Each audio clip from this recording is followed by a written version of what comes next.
नमस्कार दोस्तों, modern learning channel में आपका स्वागत है। मैं हूं बबन लाहनी। यदि आपको वीडियो पसंद आता है तो लाइक कीजिए, शेयर कीजिए और कमेंट कीजिए। और यदि चैनल को अभी तक सब्सक्राइब नहीं किया है तो प्लीज़ आज ही चैनल को सब्सक्राइब कीजिए और अपने ज्ञान को अद्यतन कीजिए। दोस्तों, हमारा आज का पाठ है कहानी लेखन, जिसके अंतर्गत हम कहानी के महत्व को समझते हुए ध्यान देने योग्य बातों को समझेंगे एवं उसके आदर्श उदाहरण को भी देखेंगे, जिसके कारण हम कोई भी कहानी लिखने में समर्थ हो सकते हैं। तो सबसे पहले हम इस वीडियो के माध्यम से क्या समझने वाले हैं यह हम देखेंगे। तो सबसे पहले हम कहानी लेखन के बारे में जानेंगे, कहानी लेखन के नियम व उदाहरण के बारे में जानेंगे, कहानी लेखन के समय ध्यान रखने योग्य बातें समझेंगे, विचाराभिव्यक्ति के लिए मौखिक व लिखित रूप से शब्द भंडार व वाक्य संरचना का प्रयोग करेंगे और सबसे महत्वपूर्ण है, कहानी संबंधित प्रश्नों के उत्तर हम स्वयं हल कर सकेंगे। अब हम कहानी लेखन के महत्व को समझते हैं। कहानी सुनने, पढ़ने और लिखने की एक लंबी परंपरा हर देश में रही है, क्योंकि यह मन को रमाती है और सबके लिए मनोरंजक होती है। आज हर उम्र का व्यक्ति कहानी सुनना या पढ़ना चाहता है। यही कारण है कि कहानी का महत्व बढ़ता ही जा रहा है। बच्चों को कहानियाँ अच्छी लगती हैं। बच्चों का स्वभाव कहानियाँ सुनने और सुनाने का होता है, इसलिए वे अच्छी कहानियाँ बड़े चाव से पढ़ते हैं। वे कहानी लिख भी सकते हैं। कहानी छोटे और सरल वाक्यों में लिखी जाती हैं। दोस्तों, अब हम कहानी लिखते समय कौन कौन सी बातों पर ध्यान देना चाहिए वह देखते हैं कि जिसके कारण हम कहानी अच्छी तरह से लिख सके। तो प्रस्तुत है महत्वपूर्ण बातें। सबसे पहली, दी गई रूपरेखा अथवा संकेतों के आधार पर ही कहानी का विस्तार हमें करना चाहिए।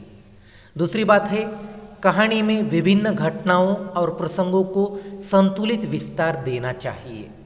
तीसरी बात है, किसी प्रसंग को न अत्यंत संक्षिप्त लिखे न अनावश्यक रूप से विस्तृत लिखे, अर्थात शॉर्ट भी नहीं करना चाहिए और ज़्यादा उसका विस्तार भी नहीं करना चाहिए, ब्रॉड भी नहीं करना चाहिए।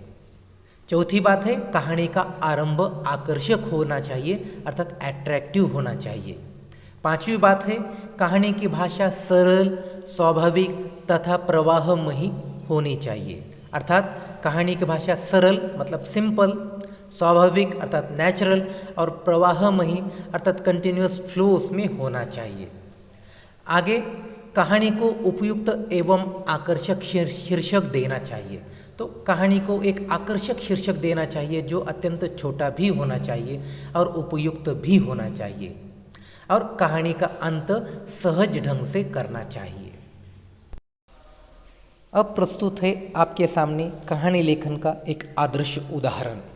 दोस्तों, हमें एक चित्र दिखाया गया है और उस चित्र पर आधारित प्रश्न पूछा जाता है कि दिए गए चित्र के आधार पर एक कहानी लिखिए। तो कहानी का लेखन इस तरह से करना चाहिए। एक दिन सूर्य और हवा में अपनी शक्ति को लेकर बहस हो गई। सूर्य ने हवा से कहा कि मैं बलवान हूँ।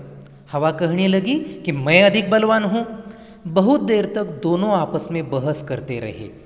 अचानक सूर्य ने देखा कि रास्ते पर एक यात्री कंबल ओढ़े चला आ रहा है। यह देखकर सूर्य को एक उपाय सूझा। उसने हवा से कहा, जो इस यात्री के शरीर से कंबल उतरवा देगा वही अधिक बलवान होगा। हवा ने उसकी चुनौती स्वीकार कर ली। हवा जोर जोर से चलने लगी। यात्री ने कंबल कसकर ओढ़ लिया। हवा ने अपनी गति और बढ़ा दी। यात्री ने और जोर से कंबल लपेट लिया। हवा ने बवंडर का रूप ले लिया। अब हवा ने बवंडर का रूप ले लिया। अपने आप को बचाने के लिए यात्री एक दीवार की आड़ में छिप गया और कंबल कसकर पकड़े रखा। हवा ने थककर सूर्य से कहा, अब तुम्हारी बारी है। सूर्य ने अपनी धूप तेज कर दी। यात्री ने चलना जारी रखा। सूर्य ने अपना ताप और बढ़ाया। यात्री पसीना पसीना हो गया।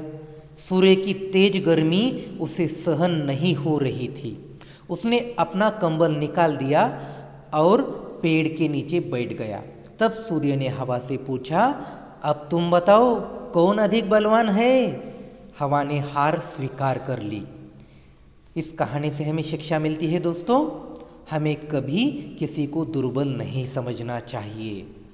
तो दोस्तों इस तरह से संक्षेप में हमें कहानी लिखना चाहिए जो अत्यंत आकर्षक होनी चाहिए, भाषा सरल होनी चाहिए और कहानी की शिक्षा भी लिखी होनी चाहिए। तो दोस्तों मिलते हैं हम जल्द ही एक नए वीडियो के साथ, तब तक के लिए धन्यवाद।